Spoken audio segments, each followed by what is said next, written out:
Raising finance, that was one of the biggest things for me, to come on here and learn about. You can just ask people and don't be afraid, and that was so probably one of the most powerful things I've learned, I think, is that if you don't ask, you don't get. And I've kind of in lockdown created like an additional £88,000 worth of income on top of the income I've already got. So I have worked really, really hard. And if we do both of those deals, and there will be more in the pipeline, we're looking at a profit of £426,950. Let's hear it for Doug Barber. Hi everyone, my name's Doug. Great to hear everyone's stories. It's very hard to follow Peter, I think, and actually everyone else, to see how everyone's also grown in confidence on their journey. It's been amazing to see everyone. So I'll just rattle through my story. Here we go. Me and my property. Doug Barber, live in Battersea in London. Run a design agency called Barber Design, which I set up in 1999. Still run that. Lockdown was interesting. I kind of all the work stopped, and I think I kind of missed designing, so I sort of quite enjoyed getting back into it again. I always have loved property from a very early age, and really wanted to develop my own portfolio. I kind of, when I was young, I think I read books like Rich Dad, Poor Dad, and they really inspired me to sort of create property wealth as a vehicle to replace my income. I was very fascinated by this idea you could buy something and then rent it and have this so-called passive income for life. So when I eventually got going on my own, I set up my design company in 1999, and I started to use the profits from the design company to buy property. I was very lucky. After a trial, I met the right kind of agent who helped source property, bought it on my behalf, and actually refurbished it.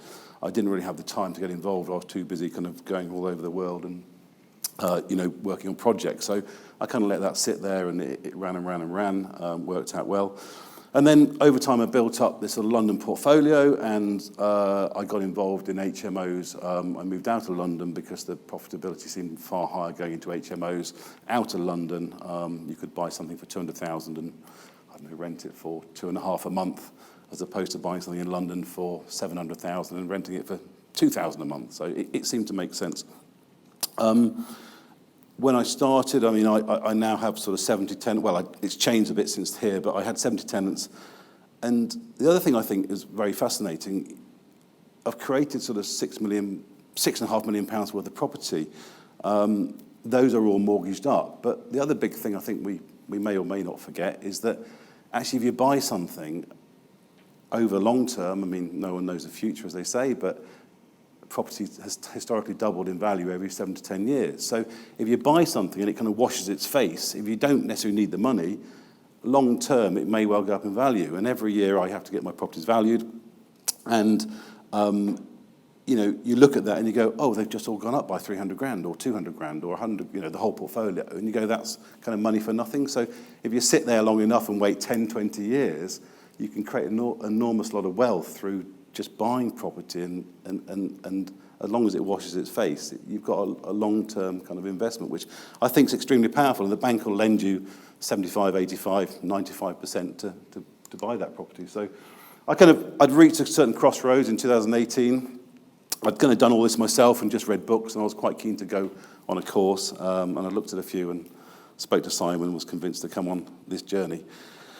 Really to kind of, I suppose, fast-track it, because I got to a crossroads and I didn't know what to do, and it was all a bit self-taught. So I was very interested in development, because I think I'd reached a point with property where I'd got enough buy-to-lets and HMOs and didn't necessarily fulfill my kind of creative needs as a designer. So during the MM27, we bought... I did a few things. I refurbished some HMOs. I had in Swindon, using tips from the Mastermind, which were very valuable. I was dealing at the time with a very bad bankruptcy claim against me, which was thrown out by the judge, and I was awarded costs. But that took up a lot of my time during Mastermind. It was very, very stressful, and encourage anyone never to have to deal with that. But and actually sort of. Some of the group sort of helped me with, that sort of mental stress of that. But it was very, very stressful for over a year and a half. Learned about analysing high return on investment HMO deals as well, doing bigger deals. And I kind of took that time to kind of sit back and learn all of this stuff. But at the same time, we were developing a house to a 3-flat conversion in Battersea in London. And, you know, that went really, really well. I'll go on to talk about that, looking at obviously options on properties. And also raising finance. That was one of the biggest things for me, to come on here and learn about. You can just ask people and don't be afraid. And that was so probably one of the most powerful things I've learned, I think, is that if you don't ask, you don't get. And the amount of people that then came to me and were very interested in putting in money into projects. So that's been amazing. And you know, the big thing for me was about, I think, creating joint ventures on developments in the pipeline. So, and obviously COVID's had a massive effect on things, and certainly for me, but it's all there to be used. If I look at the property we did during Mastermind, purchase price 1.4, refurbishment 427, sale of all the flats 2320, and we just managed to complete on all of these before lockdown happened. In fact, we brought the sale forward with the solicitors because we were worried all the banks were going to shut.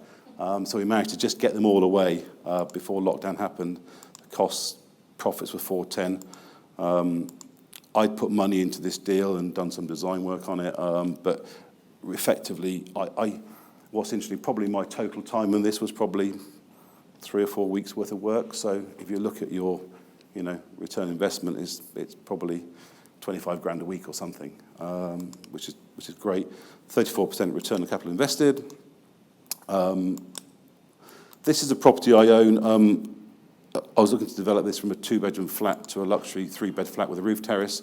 I've got agreements with the share of freeholder now to do the roof terrace.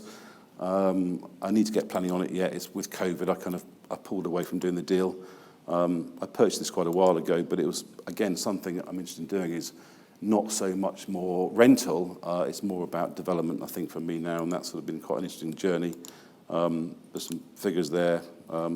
And actually, what that does, if I do that project, we'll release sort of nearly £500,000 to do another project. So whilst I rent that out now, it's great, but it's sitting there for me to do that work too. So I think the profit per month on that, on rental, is probably, well, it's probably about £1,500 a month, but if I get a big chunk of money, I can make more by doing development. So that's what I'm kind of looking at doing.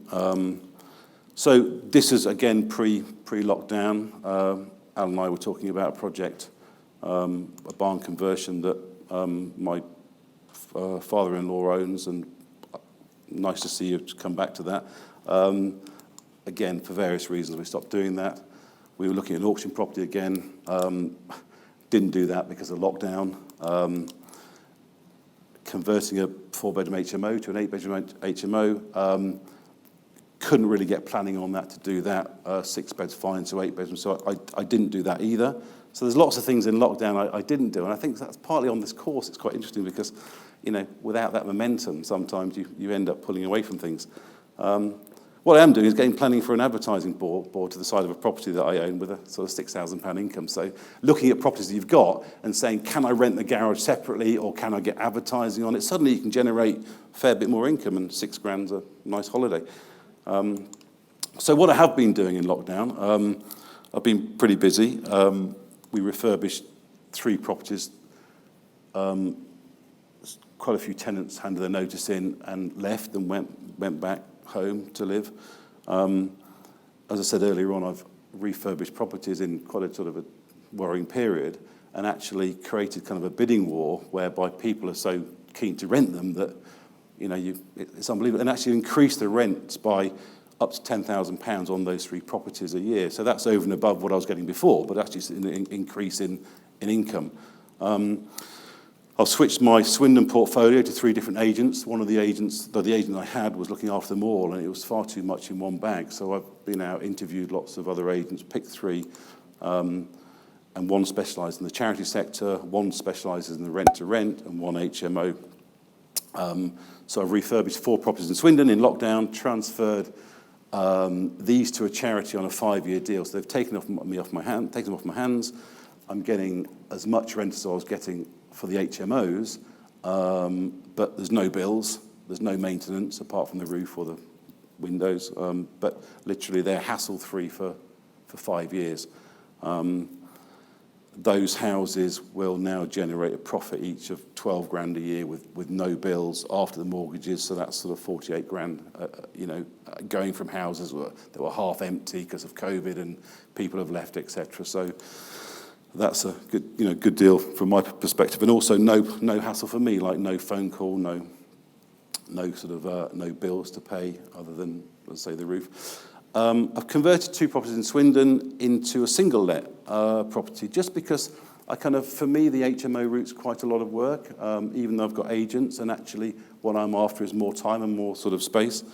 So they are now giving me a consistent income of £12,000 a year after all the bills, or after the mortgages. I've applied for planning to build a house in Swindon. I may have mentioned before, drawings have been submitted.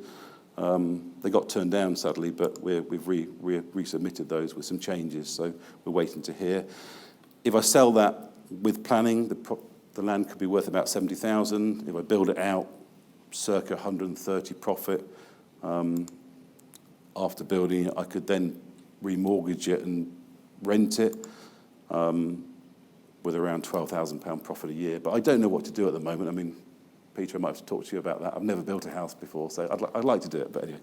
And again, I've submitted the drawings to the council for the advertising board, which should bring in a profit around £6,000. I've got someone that wants to rent it from me for £500 a month already, so it looks like that's going ahead. There's no objections to it. So I've kind of in lockdown created like an additional £88,000 worth of income on top of the income I've already got. So I have worked really, really hard, and it's always having to sort of, if you have a portfolio, I guess, look after it, and do, come up with different strategies all the time. I don't think you can just go and sit on the beach, or I can't just yet.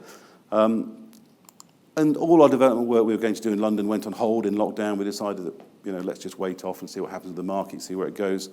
But literally in the last few weeks, we've seen 2 properties that agents have come to us directly. One's a 2-bed flat in Battersea. We've offered 265. The asking price is 300. It's uninhabitable. You can't get a mortgage on it. It's got a 50-year lease on it, so it's a problem property. So we're waiting to hear on that. The gross development value will be 600,000, 34% return ROI with a profit of 125,000. We should be in and out of there within about 4 to 6 months, refurbing it and getting it back on the market. So a nice project. And again, we've just offered another property, a 2-bedroom flat with a very large loft space in Clapham. Again, it's got a low lease, 50-year lease on it, and it's got a big loft space, hasn't got planning for it, so our plan is to get planning for the loft, extend the lease, but we want to try and get the owner's consent to, or get planning on it, the loft, before we buy it, and extend the lease so we do it at the same time as we purchase. So we have offered 675 on that. It was on the market for 700. And at the moment, the owner's thinking about that. In fact, we've spoken to him, and we think that no, it's really only be of interest to a developer. So again, it'd be quite hard to buy that with a very low lease at the moment without paying cash for it. So we've spoken to the owner and said we may consider giving them the full asking price, because most developers are going to probably offer 650 or 600 or that figure, but as long as we can get the planning on it and extend the lease. So he's gone away to think about that. If we develop into 2 flats, 1.575 million gross value with a profit of 301,000, so 48% return on our investment. So hopefully, if we do both of those deals, and there will be more in the pipeline, we're looking at a profit of £426,950 for those 2 projects, which is really exciting for me, because having done the HMOs and the various single lets, which are great, you know, but I kind of feel like I've got enough of those, and my journey, it plays into my creative side, so my journey, I think, is more around the development stuff now. And we've just been approached by an agent with a deal, which is it's a new build, eight flats in London. It's about 2.3 million purchase with about 5.3 gross development value. So we're looking at the numbers on that. It's a big risky thing. Well, it's not risky, but it's a bigger step for us. So I sort of feel my journey is definitely going that way. So that's it, and thank you very much for listening, and really great to see you all again. It's been an amazing experience doing the Mastermind, and just really valued it, and everyone that I've met on the course, and Simon and everyone as well. So thank you. Thank you, Doug. Thank you so much. I do hope you got massive value from watching this YouTube video. I'd encourage you to click on the link below to come and do the online training with me. And I've got another video lined up for you, which I think is also going to be really useful, that you should watch once you've registered for the online training with me. So invest with knowledge, invest with skill. I'll see you very soon.